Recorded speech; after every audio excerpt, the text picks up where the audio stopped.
বন্ধুরা, এই সকালবেলা ছাদ বাগানে চলে এলাম। আর বলেন না, এসেই তো গাছপালা একদম পুড়ে টুড়ে উল্টে গেছে। মানে এত ঝড় বৃষ্টি রোজ, আজকে 3 দিন হলো আমাদের এখানে রোজই ঝড় বৃষ্টি হচ্ছে। আর বলেন না, এত ঝড় বৃষ্টি হচ্ছে যে গাছপালা সব একদম ওলট পালট করে দিচ্ছে। মানে কি আর বলি, মানে এসে এত কাজ বেড়ে যাচ্ছে, মানে আর বলতে পারছি না, জানেন তো, একদম মানে আর কি বলি, মাথা খারাপ হয়ে যাচ্ছে এই বৃষ্টি দেখে।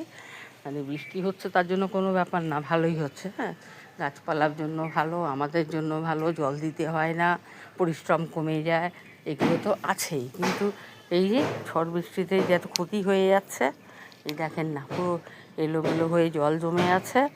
এই জলগুলো এখন সব পরিষ্কার করতে হবে। উল্টাপাল্টা বৃষ্টি তো হলেই গাছে জল টল জমে যায়। আর বলে না, এইসব দিয়েই মানে আগে তো এসেই মাথাটা গরম হয়ে যায়, কিছু ভাবতেই পারি না, জানেন তো। আস্তে আস্তে করে সব ঠিক করি। এই দেখেন না, এই গাছ দেখেন পড়ে শুয়ে যায় রোদ। আর ওখানে একটা এই ইয়ের গাছ, সফেদার গাছ আছে, এই গাছ পড়ে গেছে। মানে এখানেও বেদানার গাছটাও পড়ে গেছে, সব এক লাইন ধরে পড়া। এসে দেখেই তো ব্যাস মাথা একদম ঠিক থাকে না। সব এগুলো করতে থাকি। আর কি বলি, এইসব নিয়েই টেনশন চিন্তা বেড়ে যায়।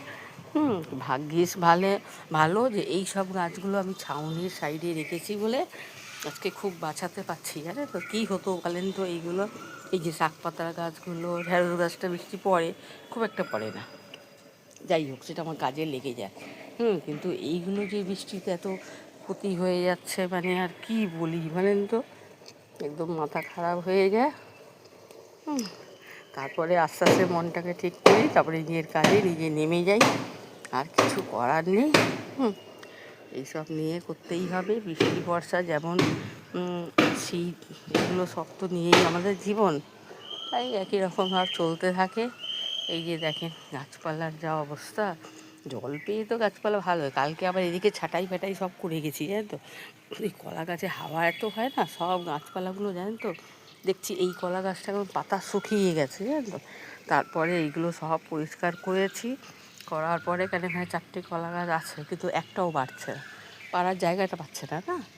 ওই জন্য পুরো কেটে এলোমেলো হয়েছিল, সব পরিষ্কার করে দিয়ে তারপরে গেছি, জানেন তো। দেখেন কলা গাছগুলো, তারপরে আপনার আখের গাছগুলো, এগুলো এক গাদা শুকনো পাতা, আর এত ধার পাতাটা না, আপনি হাত দেবেন আপনার হাত কেটে যাবে, জানেন তো।